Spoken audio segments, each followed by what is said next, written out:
Today I'm going to show you how to add a button in Base44 quickly and easily, even if you've never done it before. This is a simple but powerful change that can make your app feel more interactive, more polished, and a lot easier for users to navigate.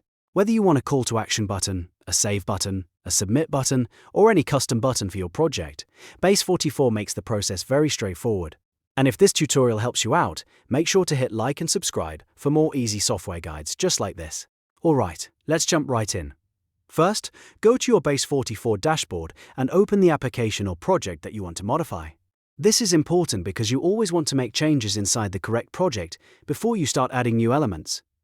Once your app is open, look for the AI chat or command area inside Base44. This is where you can tell the platform exactly what you want it to build for you. Now, type a simple instruction such as create a button, or if you want something more specific, type add a sign up button, add a contact button, or add a download button. The more specific you are, the better the result will usually be. After typing your request, press enter and let Base44 generate the button for you. In many cases, the platform will place the button automatically based on your request and the layout of your page. If needed, you can refine the prompt by mentioning where you want it placed or what you want it to do. But for most basic button additions, that simple command is enough to get started. Once the button has been created, the next step is to switch to preview mode. Preview mode is really important because it lets you see how the button actually looks and behaves in the real interface, not just in the editor. This helps you confirm that the button is placed correctly, that it fits the design, and that it feels natural within the page layout.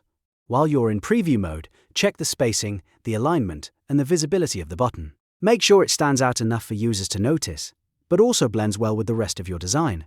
If anything looks off, go back and adjust the prompt or layout until it feels right. And that's it. You've just learned how to add a button in Base44 in only a few simple steps. It's a fast way to improve your app without needing to manually build everything from scratch. If this video helped, don't forget to like this video, subscribe to the channel, and turn on notifications so you never miss the next tutorial. Thanks for watching, and I'll see you in the next one.